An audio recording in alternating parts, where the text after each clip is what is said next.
last night, the news that all Comair's domestic and regional flights were staying on the tarmac. Kalula and local BA flights not taking off today. Thousands of people stranded and frustrated. Let's speak now to SA Fly magazine editor Dr. Guy Leitch. So, Guy, of course, we know that in March these airlines were grounded for a different reason, and that was a compliance issue, which was eventually sorted out. But this is not great for the reputation of Comair, is it? Yeah, hi, Sally. Sorry, I'm struggling to hear you. But yes, indeed, this is just another blow, and one has to wonder how many such blows Comair can survive. As you pointed out already, the airline was grounded, just 2 months ago by the Civil Aviation Authority on the back of maintenance concerns and compliance issues there. Before that, obviously, it was grounded by Omicron. Before that, COVID. And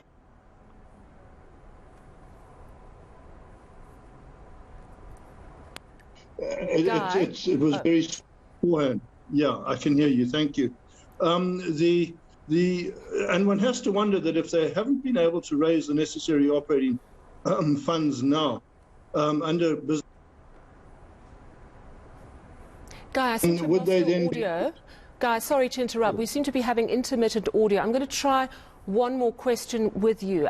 We're battling with the audio, but I think the thing that many passengers are asking is, why have a winter warmer sale on Monday, I think it was, selling tickets at cut price rates, and then suddenly last night, whoops, you discover you've run out of money. Even the aviation people are saying it just doesn't work like that. Are you suspicious of this sudden running out of money excuse? I spoke to Glenn Osmond, the CEO, earlier and challenged him on this specific point, and he assured me that these winter sales campaigns had in fact been pre-planned months ago and had already been sort of put into the system to work. Yes, the timing is obviously bad. I have to think that they didn't expect to have to turn off the taps for flying at the end of this month, at the end of the 31st, but that's what they did. If I was the passengers, I certainly would feel extremely aggrieved that I'd been suckered into a discount and then immediately after that had stopped flying. But the airline has promised to refund everyone if they are unable to fly. We know that it is in business rescue and that it has had money troubles for some time. Guy, do you think that Comair will be back in the skies at some point, and if so, when? It's the million-dollar question, and honestly, no matter how many times I asked Glenn Osmond, he couldn't tell me or wouldn't give me an indication as to whether he thought the necessary operating funds would be forthcoming. I think that the real reality is that they're in a perfect storm. They're now having to deal with this huge increase in oil prices.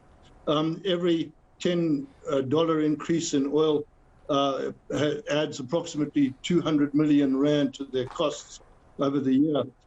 These are huge blows, and it takes a long time for an airline to be able to absorb those sort of costs.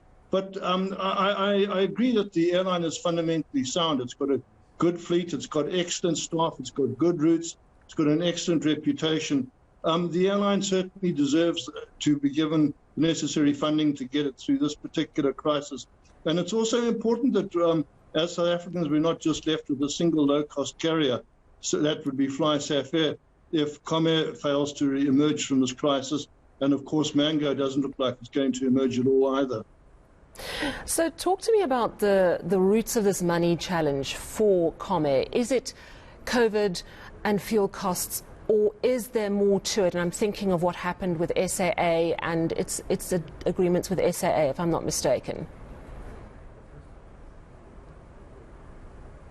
Yeah, it's been, as I said, a perfect storm of literal body blows.